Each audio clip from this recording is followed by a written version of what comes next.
Bueno, pues continuamos con este sexto Congreso de Ciencia, Espíritu y Segundo en Madrid, con bueno, una persona que para mí me cuesta mucho también, presentarlo porque, bueno, porque lo conozco muy bien, de bastantes eventos, es persona que habitualmente está entrando en nuestros eventos y aparte pues nos oímos unas 2 veces, casi 3 o 4 veces al mes por la radio, ¿verdad? Sí, así es. Él es José Luis de mundodesconocido.com y bueno, pues es que su currículum es que este es un pozo de ciencia, o sea, es la enciclopedia de Alejandría. Basta. Ya está, con eso solo ya lo veréis. Supongo que ya lo conocéis muchos. Y bueno, pues nos va a hablar de un tema muy interesante, un tema que nunca ha hablado, que es el tema de la alquimia en busca de la piedra filosofal. Tomemos la alquimia como lo que es ahora la química es la alquimia capada, de alguna forma, pero esa alquimia anterior, pues posiblemente nos puede aportar más y más en manos de José Luis. Con ustedes, José Luis de Mundo Desconocido.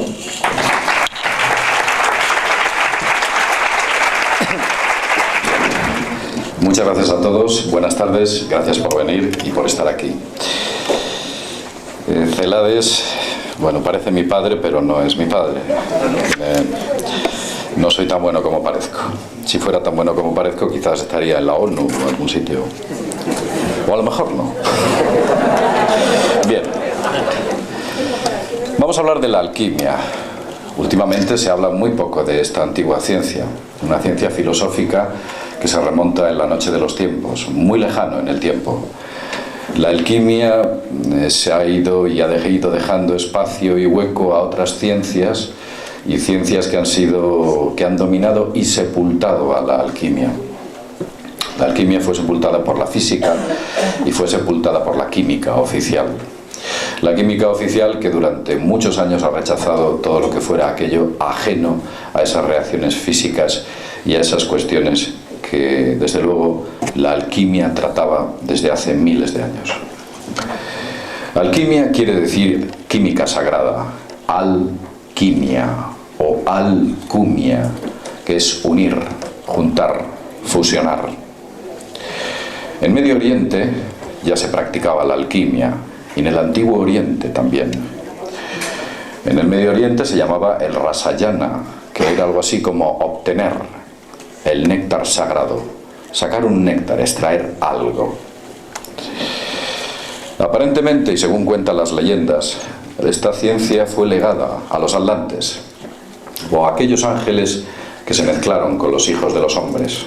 Esto es lo que decía Fulcanelli, un gran alquimista que vivió durante el siglo XX, y quizás sigue viviendo ahora. La alquimia tiene 4.000 años de antigüedad. No pensemos que es algo nuevo. Es mucho más antigua que la química y que la física y que otras ciencias. De hecho, se puede considerar la primera de las ciencias. Se reparte en 3 continentes, en África, en Asia y desde luego en Europa, donde floreció en el medievo. Hubo muchos emperadores que legislaban contra el oro alquímico. Emperadores y reyes. ¿Por qué hacían aquello? Quizás es porque realmente conseguían resultados prácticos los alquimistas. La obtención de la piedra filosofal tiene varias etapas, sus objetivos. La obra magna, la piedra filosofal, la piedra de los filósofos. Ese es el objetivo de los alquimistas. Y ese objetivo, vamos a explicarlo brevemente, se divide en 4 partes. Uno de ellos, quizás la más importante, es la transmutación del individuo. El hombre se transmuta, se ilumina, cambia. La percepción de la realidad que tiene se ve modificada, su escala de valores también. Lo que antes era bueno tal vez no lo es tanto después. O los intereses que teníamos en un momento dado desaparecen para aparecer cuestiones mucho más espirituales. Otro de los puntos era la transmutación, el rejuvenecimiento y la vigorosidad con la salud. Conseguían rejuvenecer, conseguían recuperar la salud todos aquellos que se sometían y se dejaban llevar por la alquimia, por aquellos médicos alquimistas. Aquello se llamaba la espagiria, posiblemente alguno de vosotros hayáis oído este término. Otro de los objetivos de la alquimia, quizás también considerado como obra magna, era la inmortalidad. Os hablaré de casos de hombres inmortales, alquimistas, que han aparecido a lo largo de la historia. Lo que sí que es cierto, que ahí está el dato, y muchos de ellos en sus nichos o tumbas en la actualidad no hay absolutamente nada. Nadie sabe qué ha ocurrido y aparecen misteriosamente en la historia. Otra de las partes más importantes de la alquimia era la creación de vida, los llamados homúnculos. Posiblemente os suene, una mezcla entre ADN humano, ADN de animal o vegetal y la piedra, o parte de esa piedra. También, y quizás sea la parte más conocida, es la transmutación de los metales en el metal más perfecto de todos, el oro. Ese es el motivo por el cual muchas personas se decantaron por intentar llegar a conseguir la piedra filosofal. El oro, unas riquezas inmensas. Ellos lo veían así. Muchos se quedaron en el camino, pocos llegaron, y aquellos que llegaron, cuando al final lo consiguieron, se dieron cuenta que el oro no era tan importante. Pero de eso también hablaremos. El comienzo de mi estudio por parte del magisterio, por parte mía, fue una labor totalmente autodidacta. He calculado que le he prestado unas 2.500 horas de lectura aproximadamente. También me dediqué a efectuar bastantes experimentaciones, bastantes experimentos en un pequeño laboratorio que tenía. Y bueno, pues incluso llegué a hacer experimentos personales con productos químicos complejos y algunos de ellos bastante exóticos. Al final llegué a una conclusión. Llegué a la conclusión de que la piedra filosofal es una realidad bañada de ocultismo y mito. ¿Por qué es así? Porque todos los escritos que hablan de la piedra filosofal se ciñen y se agarran a extrañas y místicas figuras que lo único que hacen es representar un ideograma de la idea que hay detrás de la piedra filosofal. Son cientos, tal vez más, millones de hojas las que hablan de la piedra filosofal. Explican su desarrollo aquí, allí, en todos los lados, pero ninguna es clara, concisa. Una omite una parte, otra omite otra, otra omite prácticamente la mitad del magisterio. Nadie te dice dónde está el comienzo de la obra, de dónde se consigue la mena verdadera, cuál es el origen de aquello y cómo tienes que proceder para conseguir ese resultado. Lo realmente curioso es que si trabajas con ello te das cuenta de que todo esto está basado en una realidad. Seré franco, yo no he conseguido la piedra filosofal. No obstante, no descarto con el tiempo lograrlo. Como ya he dicho antes, los beneficios de la piedra filosofal pasan por la transmutación del individuo. Aparentemente, aquellos que lo han conseguido, como ya he dicho antes, dejan de ver el mundo como antes lo veían. Se crea una especie de iluminación, una conciencia de uno mismo, un despertar a la hora, una especie de superconciencia. Es difícil explicarlo. Quizás algunos de vosotros hayáis tenido pequeños momentos de esa sobreconciencia en momentos concretos y en situaciones determinadas. Tal vez conduciendo, en tu trabajo, en casa, no lo sé. Viendo la tele seguro que no. Bien. También otra de las cuestiones era el rejuvenecimiento y la vigorosa salud. Se conseguía a través de la espagiria. Fue Paracelso, un suizo que a mediados del siglo XV pues consiguió utilizar esa piedra filosofal en bien de la salud de todas aquellas personas que le rodeaban. Era un médico alquimista. Un médico alquimista del cual hay una curiosa anécdota. Se cuenta y se dice que en una ocasión curó al canónigo de la Catedral de Basilea. Estaba muy enfermo, este canónigo se iba a morir. Y a Paracelso prometió todo. Le iba a dar oro, le iba a dar riqueza, le iba a dar propiedades, le iba a dar de todo. Entonces Paracelso era un hombre cauto y dijo, bueno, tú no te preocupes, yo te curo. En cuestión de un día o un par de días aproximadamente, le curó. Fue una curación instantánea, con una serie de pastillitas y una serie de pequeñas recetas que él había preparado. Tal fue el enfado del canónigo por haberle curado tan pronto que le denunció públicamente para evitar pagarle, evidentemente. De hecho, se tuvo que marchar de Basilea Paracelso debido a este pequeño juego legal con el cual esta gente jugaba. Como vemos, los juegos legales se repiten ahora, siempre, y mañana se repetirán también. Otra de las cuestiones, y esta es una de las más importantes, es la adquisición de la inmortalidad. No pocos alquimistas son los que han bebido el llamado oro líquido. Hombres que se han hecho pasar o han sido inmortales, porque hay que ver que esos escritos existen, y si recurrimos a las fuentes vemos que ahí están. Si vamos a los archivos del Palacio de Versalles, vemos que la figura del conde de Saint-Germain aparece. Existió. Ese hombre fue real. Fue un alquimista. Nació en no se sabe dónde. Y tampoco la fecha. Hay especulaciones. Tal vez 1696. Todos son especulaciones.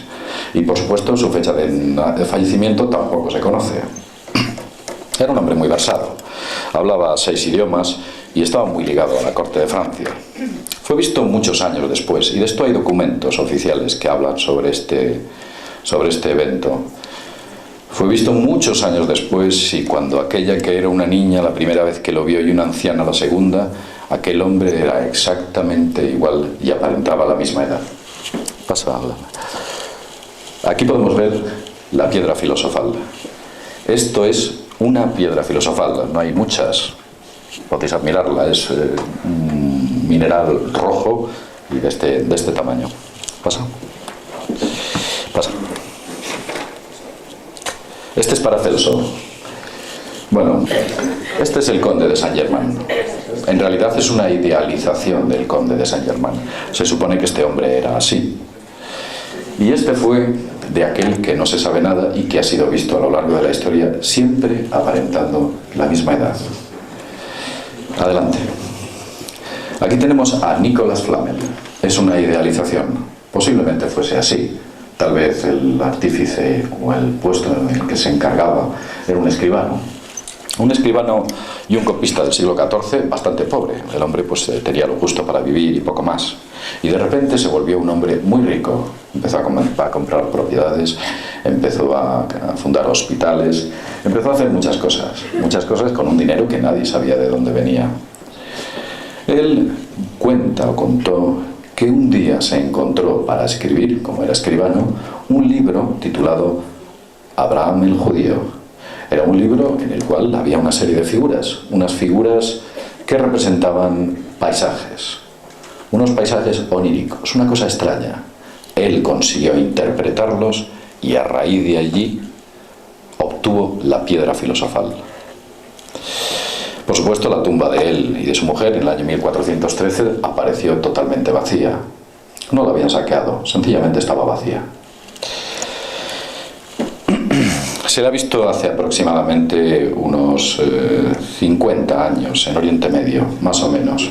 Una conversación que tuvo un periodista con él, descubrió que detrás de esa persona con la que estaba hablando era ni más ni menos que Nicolas Flamel, debido a las referencias que estaba recibiendo. La alquimia fue entregada a los hijos de los dioses, a los hijos de los dioses llamados los Nefilim. De ellos no solo habla la Biblia, hay muchos libros que hablan de los Nefilim, no es nada nuevo. El libro de Enoc, el libro de los jubileos, el Baruch, e incluso el libro de la sabiduría. Seguramente que haya más textos que hagan referencia a ellos. Pero ¿quiénes eran aquellos a los que fueron entregados el conocimiento de la piedra filosofal? Ese conocimiento del fuego. Pues ese conocimiento fue entregado a unos señores que vivieron mucho tiempo, y lo dice la Biblia. Adán, 930 años, Set, 912, Enos, 815, Cainán, 910, Mahalael, 895, Jaed, 962, Enoc vivió menos, 365, murió como un niño. Matusalén mata el récord, 969 años, Lamec 777 y Noé más de 500. Ahí están. También hay ciertas estirpes faraónicas que vivieron muchos, pero que muchos años. Estirpes faraónicas vinculadas a grandes conocedores de la piedra filosofal y también, tal vez, arraigado al conocimiento que oculta la tabla esmeralda. La tabla esmeralda es el libro original por el cual se accede al conocimiento de la alquimia y algún otro más. Muchas de las tradiciones mitológicas hablan de un líquido. Cuando hablamos de la inmortalidad. Posiblemente, si conocéis gran parte de la mitología, veréis que esos dioses tomaban algo, un brebaje. Un brebaje que se llamaba el néctar, el licor, así lo definían los griegos. Era el elixir, fruto de Nibiru. O, por ejemplo, el elixir Haoji, eso en China. El fruto de Nibiru, evidentemente, era en la antigua Sumeria, algo que les hacían inmortales. Está ahí, en las tablillas, no me lo invento yo. Y también el soma. El soma era el líquido de la inmortalidad de los Vedas. Ellos también conocían algo que te proporcionaba la inmortalidad. Entonces, cuando nos damos cuenta de todos estos datos y vemos lo que los alquimistas aportan en sus escritos, rápidamente nos damos cuenta que estamos hablando de la misma sustancia. Una sustancia que no quiere decir que te evite que no te mueras si te pilla un coche, pero te mantiene joven y vigoroso eternamente. Una forma de inmortalidad. Recordemos que a fecha de hoy no se sabe por qué envejecemos. La ciencia lo investiga. Hablan de ciertos espoletas en nuestras células, ciertos disparadores, ciertas cuestiones que ni siquiera yo creo que ellos comprenden. Cuando divagan mucho la ciencia, sencillamente es que no tienen ni idea. Cuando son concretos, ya pues hay que verlo con recelo, pero cuando divagan se puede asegurar prácticamente que no saben de qué están hablando. Bien, decía que recordemos que a fecha de hoy no se sabe por qué envejecemos. Tal vez los médicos o los que investigan este tipo de cuestiones deberían hablar con algún adepto que conozca bien el camino de la medicina eterna. Las personas, el récord Guinness actualmente creo que anda en 122 años, datado y con una cierta seguridad. Si bien es cierto, hubo una persona que llegó a vivir 160 años. Eso según él, un ruso, conoció toda una serie de familias reales de los zares. Los conoció creo que a todos. Este hombre llegó a vivir 160 años y la zona en la que vivía parece ser que había mucho prana. El prana, en sánscrito, quiere decir lo vital, una energía sujeta a la transmutación, una energía que está ligada al universo. Adelante. Bien, esto es una idealización del prana. El prana lo respiramos. Entonces, en el aire hay algo. Hay un dato curioso. Nosotros dicen que con 2.500 calorías mantenemos nuestro cuerpo. Con 2.500 calorías no podríamos mantener ni siquiera nuestro cerebro. Estamos recibiendo energía por algún sitio y no lo sabemos. Es absurdo que decir que con 2.500 calorías un cuerpo humano se mantiene vivo. Solamente mantener a 37 grados de la temperatura de un cuerpo de 80 kilos es una cuestión que requiere mucho más de 2.500 calorías. ¿Han puesto agua a cocer? ¿Han intentado poner 80 litros de agua a cocer? ¿Cuántas calorías necesitan? ¿2.500? Mucho más. Entonces estamos recibiendo alguna forma de energía vital por algún sitio o algún medio que nosotros no conocemos, pero ellos sí conocían y hablaban y le daban nombres. Le daban el nombre del prana. Tiene muchos nombres más. Otros le llamaban el ki. Seguramente que os suene. El ki es el alimento que está en el aire. O el maná. El maná aparece en la tradición judeocristiana, judaica más bien, indicando aquel alimento que los dioses entregaban a los hombres en los momentos de escasez en la travesía del desierto. El hinduismo habla del kundalini. Están hablando todos de lo mismo, le están dando distintos nombres. El kundalini era una energía visible representada por un dragón que duerme enroscado. Y recientemente, ¿no les suena la palabra orgón? Orgón, Wilhelm Reich. Pues estaba también hablando de lo mismo. Es más, Wilhelm Reich, un hombre muy preparado, llegó incluso a canalizar esa energía a través de una técnica. Parece ser que a alguien no le interesaba que eso lo hiciese y se lo quitaron del medio. Adelante. Este es Wilhelm Reich. Wilhelm Reich, para aquellos que no lo conozcan, fue un alemán que vivió en Estados Unidos y fue secuestrado por la CIA, la CIA no existía entonces, por el FBI, y encarcelado, alegando una serie de excusas peregrinas para intentar hacer desaparecer del mundo público a este personaje que estaba provocando lluvias en desiertos, y esto es algo real, datado y que existió en zonas de gran sequía. Cuando este hombre se acercaba con aquel camión, conseguía hacer llover, porque estaba canalizando la energía del orgón, que es el ki, que es el maná, que es el prana, que es todo aquello. Adelante. También se habla de la creación de la vida por parte del alquimista. Los homúnculos de los que hablaba Paracelso, eran seres creados con material genético humano, material genético de animales o de plantas, y con la piedra. Algún aderezo más tenía. Lo cierto es que hay dataciones e incluso recientemente la ciencia asegura que es capaz de crear vida en ciertas condiciones cuando se le aplican enormes campos electromagnéticos a una especie de caldo de cultivo. En realidad es algo muy parecido. Es una especie de alquimia, pero esa palabra nunca la utilizarán los científicos. Adelante. Bien, se comenta que en ciertas experiencias aplicadas con la piedra filosofal y este tipo de caldo de cultivo se han conseguido una especie de seres similares a los acáridos. Creo que incluso hay fotografías de los mismos. Seres fabricados a principios del siglo XX. Y por supuesto, otro de los efectos de la piedra filosofal, y el que todo el mundo conoce, es la transmutación de los metales. La transmutación de los metales en oro. Cuando oís hablar de la piedra filosofal, lo primero que os viene a la cabeza, no solo a vosotros, sino a aquellos que estudiaron la piedra filosofal, incluso los más honestos, la idea suya era obtener oro. Ahora vivimos, vamos a decir que relativamente aceptable. En la época del medievo la vida era muy dura, las condiciones eran muy complicadas, sobrevivir era difícil, y la posibilidad de fabricar oro era desde luego un aliciente muy importante para aquellas personas. Bien, sea como fuere, ellos consiguieron transmutaciones de oro utilizando el polvo de proyección, que no era ni más ni menos que la piedra filosofal molida y aplicada sobre esos metales en proceso de fusión.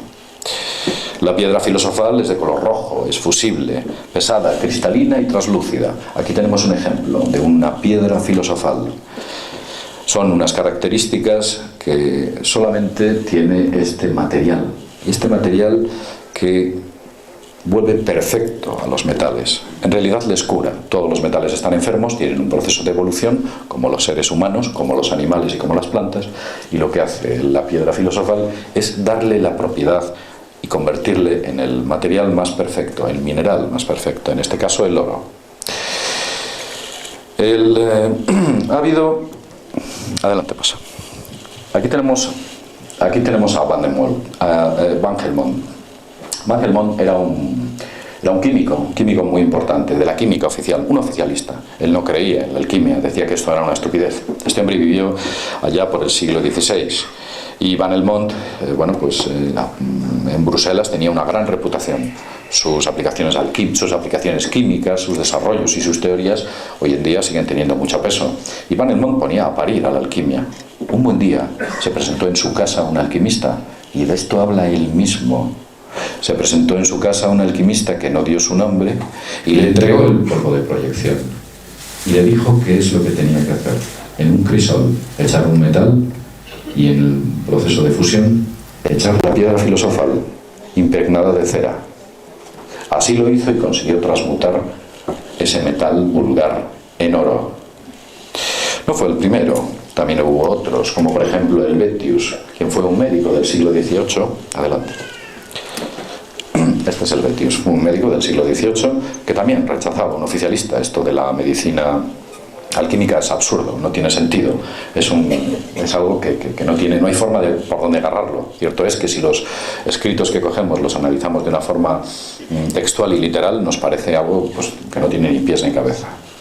Sea como fuere, a Helvetius se le apareció otro alquimista, un hombre llamado Elías, un misterioso ser que le entregó también y le hizo transmutaciones de ciertos metales en oro delante. No hubo truco, él tuvo ocasión de verlo, de acercarse y comprobar que aquello que salía de aquel crisol era oro. También habló a partir de aquel momento bien de la alquimia, sencillamente porque la praxis es la única que les permitía descubrir que aquella gente estaba hablando de la verdad. No obstante, los alquimistas no son dados a hacer demasiadas pruebas y demasiados shows de su arte. Otro, adelante, no es de este hablaremos después. Fulcanelli, seguramente que os suene. Fulcanelli escribió varios libros, Las moradas filosofales, y recientemente en el año 2000, eso fue en el 1920, en el año 2003 ha escrito uno nuevo, que se titula Finis Gloria et Mundi, un libro bastante misterioso y que también habla de alquimia. Desconozco si el que firma el libro del año 2003 es el mismo Fulcanelli. Lo que sí que es cierto que el estilo literario es exactamente igual, con lo cual es muy sospechoso. Incluso diría que evolucionado, pero tiene un estilo muy similar. Muy bien, Fulcanelli, que no es hizo una transmutación en el siglo XX, en 1921, en la fábrica de gas de París. Consiguió transmutar 120 gramos de un metal innoble en oro, y esto lo hizo con varios testigos. Se adaptaron una serie de hornos para tal efecto y efectivamente consiguió transmutar al oro. El oro está bien, es un excelente metal, es bonito, brilla y hay muy poquito, no hay mucho oro en el mundo. Imagínense un cubo de 15 metros por 15 metros y por 15 metros. Ese es todo el oro que hay en el mundo, no hay más. Eso es una nada, es una especie de mota de polvo al lado de nuestro planeta. Bien, os voy a hablar de algo curioso, que aunque es distinto, en realidad estamos hablando de lo mismo. Este señor que aparece aquí se llama George Soros. Seguramente que le suene, Soros. No sale mucho en los medios de comunicación, pero es un hombre muy poderoso.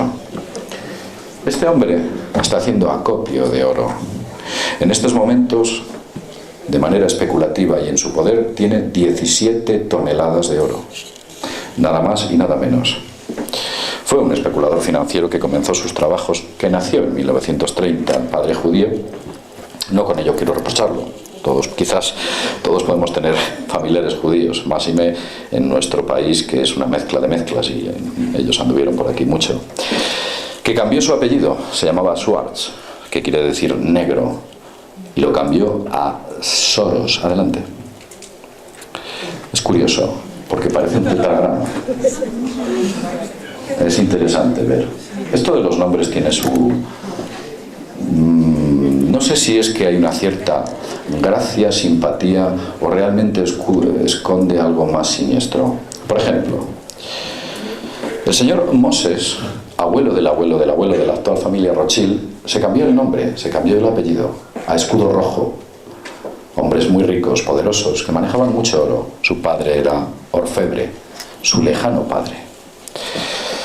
También de origen Avery, también cambió el nombre a Rockefeller.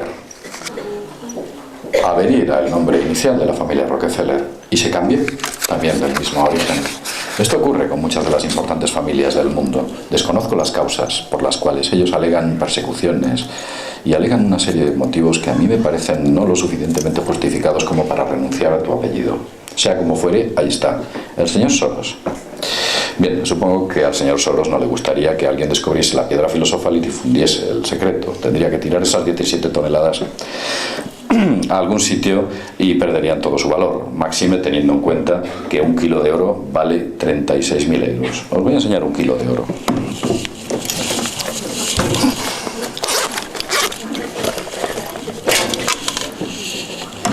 Esto es un kilo de oro, pesa. Esto es un kilo de oro. El peso es de metal. Lamentablemente es una maqueta, no se hagan ilusiones. Su tamaño, su densidad e incluso su rotulado es lo mismo, y el brillo es exactamente igual. Imagínense 17 toneladas en posesión de este señor. 36.000 euros vale.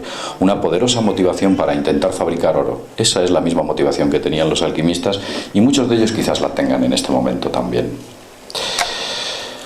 Los problemas de la venta de oro siempre era un tema de cuestión de los alquimistas. No era fácil fabricar oro y venderlo, no era muy fácil, era muy complicado, y esto ya hace 700, 800, tal vez más. La venta de oro alquímico estaba penada con la muerte. Los cambistas, que entonces eran los judíos, que se dedicaban a comprar y vender oro, a la orfebrería y todo este tipo de cuestiones, detectaban inmediatamente el oro alquímico y los denunciaban a aquellos que tenían en su posesión dicho oro, debido a la pureza. Ellos conocían el oro de español, el oro árabe, ellos conocían el oro francés, conocían todos los oros, las mezclas, sus valores, y en el momento que en sus manos caía oro alquímico, denunciaban a los alquimistas, que en muchas ocasiones tenían un final bastante lamentable. Acababan siendo torturados, perseguidos, asesinados. De ahí la discreción de los alquimistas, es evidente. Como ya he dicho, los alquimistas acababan así, asesinados. Hoy en día sería imposible hacer importantes transacciones de oro debido a las legislaciones internacionales y el férreo control económico que hay sobre los ciudadanos. Nuestras cuentas corrientes, y no solo números digitales, dentro de la CPU de un ordenador ya nos siguen, nos controlan. Cuánto tienes, cuánto dejas de tener. Si de repente tienes un gran montante, hay algo sospechoso. Te llama Hacienda. Tal vez en vez de Hacienda te llama a otra organización más siniestra, que Hacienda ya lo es. Por eso digo que la fabricación de oro es algo que está bien, pero a efectos prácticos es muy, muy, muy complicado. Podemos demostrar que los elementos transmutables, nosotros sabemos que los elementos químicos no son transmutables. Los elementos, la tabla periódica de los elementos químicos no se pueden transmutar con procesos físicos. Con procesos físicos. Adelante. Bien. Hay una cosa muy curiosa. En los años 60 se hizo un experimento con un acelerador de partículas, un ciclotrón, como el que tiene en estos momentos, me parece que es el CERN, en Suiza. Y se consiguieron 5 gramos de oro, bombardeando una materia. Se transmutó con un ciclotrón y se consiguió 5 gramos de oro que duró más o menos unos 6 segundos aproximadamente. Era un oro muy inestable. Su capacidad química no soportó y volvió a su modo original y su tamaño original. Los físicos y los químicos siguen diciendo hoy en día en las teorías oficiales que la transmutación de los metales es imposible. Pero hay una cosa curiosa. Vamos a hablar de Louis Quédran. Louis Quédran fue un científico francés que demostró que los seres vivos, nosotros y todos los seres vivos, transmutan la materia metabólicamente. ¿Cómo lo hacen? ¿O cómo lo descubrió? Pues muy sencillo. Él hizo una serie de pruebas a un grupo de gallinas, una cosa muy sencilla, a las que no se les suministró calcio de ninguna de las maneras, solo mica purificada con un alto contenido de potasio. Y durante largos periodos de tiempo a los cuales esas gallinas no se les estaba suministrando calcio, conseguían hacer huevos que tenían el mismo peso que cuando se las proporcionaba calcio. Y esos huevos eran de calcio. ¿Qué había dentro del organismo de esos animales que transmutaba al calcio el potasio? No solo eso, hay más. Se habla de insectos, se habla de bacterias incluso, que consiguen transmutar los elementos químicos, partes de la tabla periódica, para adaptarlos a sus necesidades. Quizás el organismo humano también lo haga, quizás la medicina no lo conozca o no lo quiera explicar. Lo cierto es que los experimentos del señor Quédran ahí están y son reales. Al señor Quédran le dieron el premio Nobel, pero cuando dijo esto ya no le hicieron ni caso. ¿Cómo se hace la piedra filosofal? ¿Cómo se obtiene la materia de los filósofos? Esto es la pregunta del millón. Es una materia sola, solo es una, que alberga varias en su interior. Después de muchas lecturas, un montón, muchas horas, para aquel que quiera iniciarse, le daré un nombre, un texto, una carta. Los alquimistas transmitían su ciencia o adquirían su ciencia de 3 maneras. Una por revelación divina, otra por un maestro y otra porque la heredaban de sus padres. Si bien es cierto que había raros casos que debido a sus reiteradas lecturas conseguían acceder al conocimiento. Pues en este caso fue Aristeo quien le entregó a su hijo un documento como herencia. Se titula Carta de Aristeo a su hijo. Ahí es donde ustedes pueden encontrar la materia prima de donde sale la piedra filosofal.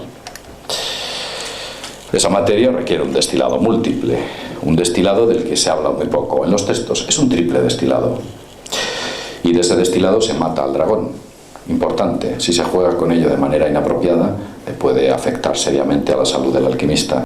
Requiere una lenta cocción después. Es el llamado régimen de Saturno. El anterior era el régimen de Mercurio, del que hablan muy poco los libros. En el régimen de Saturno se habla mucho de sus colores, de sus propiedades, de lo que aparece, de cómo tratarlo, etc. Pero hay una cosa muy importante. Si usted conociera perfectamente el proceso de fabricación de la piedra filosofal, nunca podría hacerla. Porque hay un factor que no controla, y es que el propio alquimista le imprime una energía a esa piedra. Por eso ellos siempre repetían orar, rezar, suplicar, implorar. Utilizaban muchos términos hacia esa piedra. No es que se pusieran a rezar, no es que se pusiesen a rezar como tal o propiamente dicho. Me recuerda este tipo de oración a lo que solía decir Greg Braden en las formas de oración. Pues es esa forma de oración concretamente. Es una especie de mezcla entre Rhonda Byrne y Greg Braden. Una especie de secreto que se aplicaba sobre esa piedra y esa piedra se transmutaba. Bien, sea como fuere, después de todo este proceso requiere una multiplicación. Ya en la última de las etapas, el poder de esa piedra se multiplica de manera sencilla. El proceso dura exactamente 9 meses y tiene que comenzar en la primavera. Y no es baladí. ¿Por qué comienza en la primavera? Porque algo hay en el aire que almacena esa piedra, y en momentos concretos de la primavera.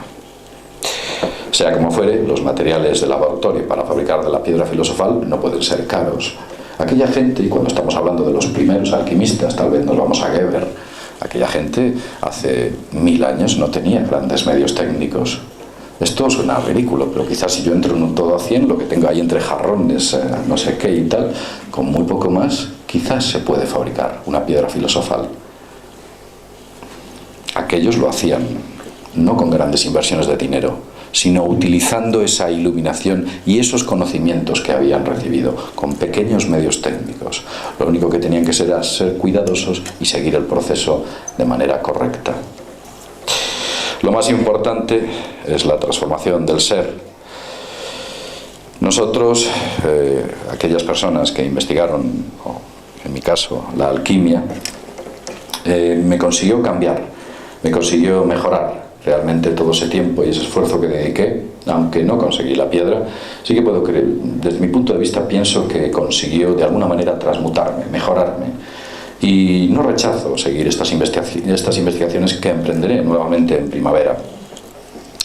Lo único que os puedo decir a aquellos que queréis emprender el camino de la piedra filosofal es lo siguiente, y es lo que aparecía en una de las grandes obras magnas de la piedra filosofal. Se titula el Mutus Liber. Ahí decía: ora, lege, lege, relege, relege, labora e inventes. Que quiere decir ni más ni menos que ora, lee, relee, trabaja y finalmente lo encontrarás. Muy bien, pues dicho lo cual, y después de haberos contado todo esto, espero que de alguno de vosotros salga el interés de intentar practicar, leer, orar y descubrir el secreto de la piedra filosofal, que desde aquí os puedo asegurar que es algo real, no es fruto de la imaginación de nadie. Bueno, pues sin más, un placer haber estado con todos vosotros.